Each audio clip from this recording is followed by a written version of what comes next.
Hey guys, how you going? This is BillyEatWorld, and today we're back with another Battlefield 1 weapon review, and this time we're going to check out what I think is probably the best LMG in the beta at the moment, the German MG15. All the LMGs in the beta have their own unique qualities, but the reason I think the MG15 is the best is because on average it's just a better all-round gun. And as you'll see in this video, it's also got quite a few points which probably make it a bit closer to what we've come to expect from the LMGs in previous games. Before we start though, I should mention that if you are watching this video in the future, then just bear in mind that this is beta footage and the stats might have changed. And also it is worth mentioning that there are still a lot of guns still to come in the final release, so don't be surprised if for some reason the MG15 gets knocked off the top spot. Also, just remember that this is only my opinion, and maybe for some reason you think that one of the other LMGs is better than this one, and if that is the case, then that's completely fine. But as always, just make sure you let me know what you think in the comment section below, because I'd love to hear from you.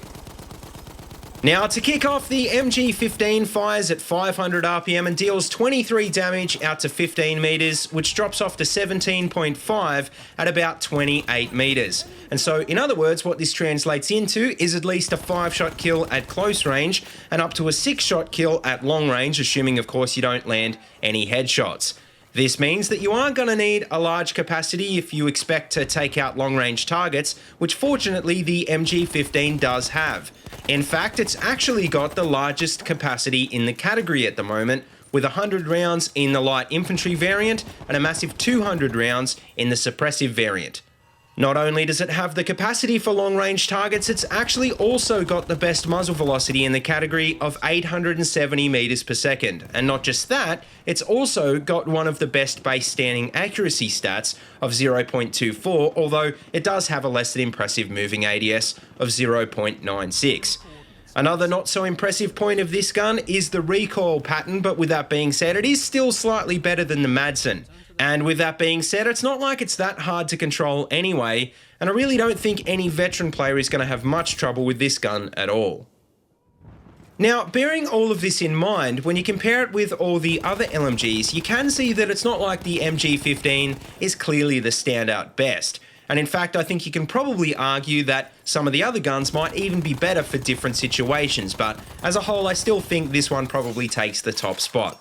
The reason for this is because the main advantage of the LMGs is the ability to suppress enemies, which in most cases will involve wasting a lot of ammo. And what I've found is that with some of the other LMGs, you'll actually run out of ammo at crucial times, which makes it really hard when you're engaging snipers and medics at long range. Not just that though, at closer ranges the MG15 is still pretty good, and that's got a lot to do with the fact that for the most part you won't be fighting in CQB. And so even though the SMGs and shotguns do have a massive advantage close up, usually it's not a problem anyway because their damage drop-off is a lot steeper than yours. Even at point blank range, I still find that just being able to spray away at targets from the hip without having to worry about ammo is a huge bonus. And sometimes I even found myself starting to spray even before walking into a room just so that the suppression effect was kicking in if someone was hiding inside. Now, bearing everything in mind, to finish up, my top tips for this gun would probably be, well, number 1, stay out of close range, and number 2, make sure you're not exposed to long range. And basically what that means is hang back a bit, play a bit more passively, and let the assault players move in first, especially if you're playing on rush. On the other hand, if you're more of a run and gun player, you could actually go for the complete opposite strategy and try and flank behind the enemy. Because with 100 rounds to spare, as you'll see in some of the clips in this video, you can do a lot of damage very quickly and almost single-handedly stop an enemy push. Last but not least, I should mention that the last thing you want to be doing with this gun is bipoding up with the suppressive variant. And that's basically because, well, at least for the moment, the sniper rifles are borderline broken, and so you can bet there's always going to be at least one sniper ready to pick you off. Also, as always, just make sure whenever it's safe to try and stop moving before you shoot, because this will make your shots 4 times more accurate. And finally, just remember that LMGs now have a negative spread increase in BF1, so rather than tap firing like you used to, don't be afraid to hold down that trigger. But anyway, guys, that just about wraps up this quick review. So let me know what you think of this gun in the comment section below. And as always, if you like what you see, don't forget to like, comment, and subscribe. Also, check out the links in the description below if you want to see any more of my videos, or if you want to support my channel on Patreon. And until next time, see you later, and have a good one.